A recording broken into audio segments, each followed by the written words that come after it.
Praise the Lord. जय मसीह की। परमेश्वर आपको आशीष दे। और जब आप परमेश्वर के वचन को सुनने जा रहे हैं, आप विश्वास करें कि निश्चय ही परमेश्वर का वचन आज आपके जीवन में आशीष देगा। आज हम देखेंगे रोमियो की पुस्तक 5 अध्याय उसके 3 वचन में लिखा है, केवल यही नहीं वरन हम कलेश में भी घमंड करें।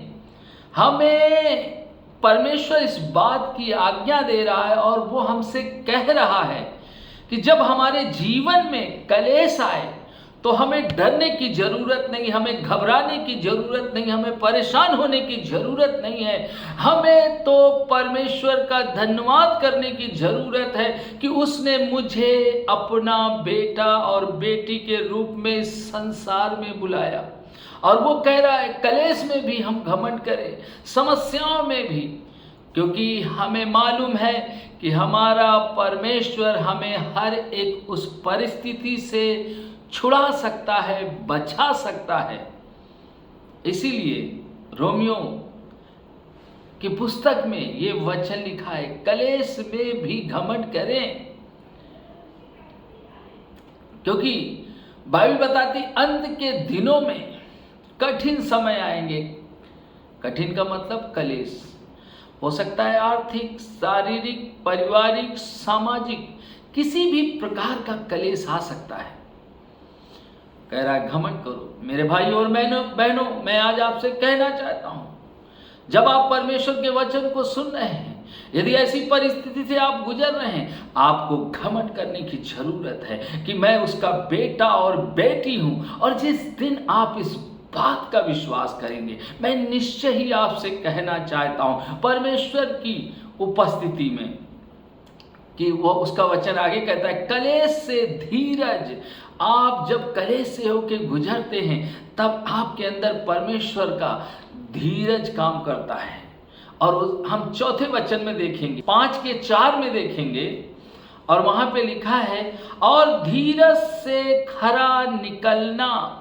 आपको ये बात पता होनी चाहिए कि हमारे जीवन में कलेश हमें धीरज को देता है, मगर जब हमारे जीवन में धीरज आता है तो परमेश्वर का वचन कहता है कि आप खरे निकलते हैं।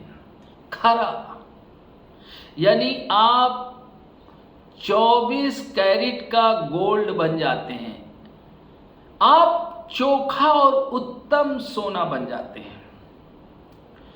कलेश हमें क्या करता है? हमें धीरज देता है, और धीरज हमें क्या करता है? खरा बना देता है। हम खरे होकर निकलते हैं। हम कह सकते हैं कि नहीं, परमेश्वर तमाम सी परीक्षाओं में, तमाम सी सताओं में, तमाम सी ऐसी बातों में जहां पर मुझे दुखी होना चाहिए, मुझे निराश होना चाहिए, मगर मैं आज आपसे कहना चाहता हूं, वो कह रहा है घमंड करो। घमंड घमंड करो, क्योंकि कलेश से ही धीरज उत्पन्न होगा, और धीरज से आप खरे निकलेंगे। जब आप अंतिम दिनों के समय में चल रहे हैं, अंतिम दिनों के अंतिम दिन में चल रहे हैं, अंतिम घंटे में चल रहे हैं, अंतिम समय में चल रहे हैं, परमेश्वर कह रहा है खरा निकलेगा।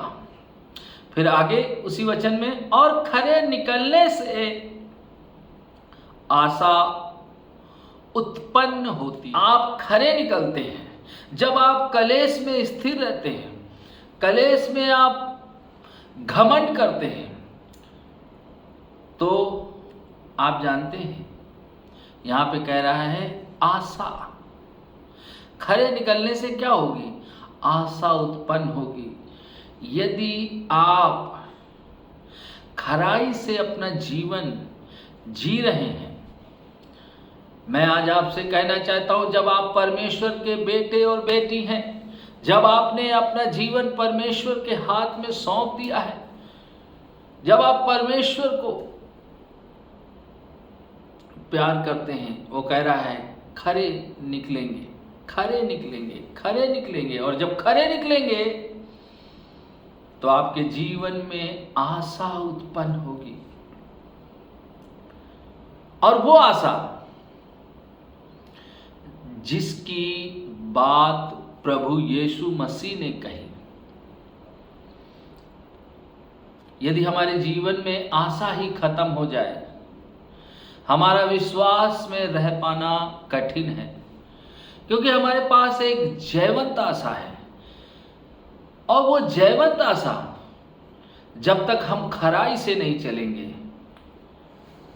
वो हमारे जीवन में रह नहीं सकती। आप अपने जीवन में उस आशा की बात, उस आशा की कल्पना न करें जिसके लिए प्रभु यीशु मसीह ने कहा है। आप अपने जीवन में आशा खो चुके हैं कि अब नहीं हो सकता है, अब मैं अपने जीवन में नहीं कर पाऊंगा, मैं अपने भविष्य में फेल हो गया हूं, मेरा कैरियर अंधकारमय है, मेरी बीमारी ने मुझे अब मृत्यु के घाट उतार दिया है, अब मेरा इलाज नहीं हो सकता, मेडिकल साइंस में मेरा कोई इलाज नहीं बचा है, असहाय हूं, परिस्थितियां बिल्कुल मेरे विपरीत हैं। मगर जब आप खराई से चलेंगे, परिस्थितियां चाहे जैसी हो, आपकी रिपोर्ट चाहे जैसी हो, कितना भी उथल पुथल हो, कितना भी कलेश हो, आपके जीवन में धीरज दिखेगा और आप उस धीरज के साथ आप अपने जीवन में खराई को लिए रहेंगे। और यदि आपके अंदर खराई बनी हुई है, तो मैं आज आपसे कहना चाहता हूं, जिन जिन चीज़ों में आपने आशा खो दी है, मैं परमेश्वर का सेवक होने के नाते आपसे बोल रहा हूं, आप अपने जीवन में आशा को देखेंगे। जहां कहीं भी आपकी आशा खत्म हो चुकी है, अब नहीं हो सकता, मैं आज आपसे कहना चाहता हूं, निश्चय ही आपके जीवन में होगा। आपकी रिपोर्ट बदल जाएगी। जब आप खराई से चलेंगे, तब ही आपके अंदर आशा बनी रहेगी। यदि आप खराई से नहीं चल रहे, आपके अंदर आशा नहीं रहेगी। मैं विश्वास करता हूं कि जब आप किसी भी कलेश से गुजर रहे हैं, आप उसमें घमंड करें। पौलुस कहता है, घमंड करो, क्योंकि इससे धीरज उत्पन्न होगा और धीरज से आप खरे निकलेंगे और खरे होने से आपके अंदर आशा आएगी। जो चीजें मर गई हैं, खत्म हो गई हैं, आपको लगता बिल्कुल नहीं हो सकता है, आपके अंदर आशा आएगी और आप अपने जीवन में उन क्षेत्रों को, उन चीजों को प्राप्त करेंगे। और निश्चय ही परमेश्वर आपके जीवन में, आज जब आप इस वचन को सुन रहे हैं, आपके जीवन में निश्चय ही आशा आएगी और आप अपने जीवन में आशीषों को प्राप्त करेंगे। आप अपने जीवन में आशीषों को प्राप्त करेंगे। प्रभु आपको बहुत आशीष दे। सबको जय मसीह।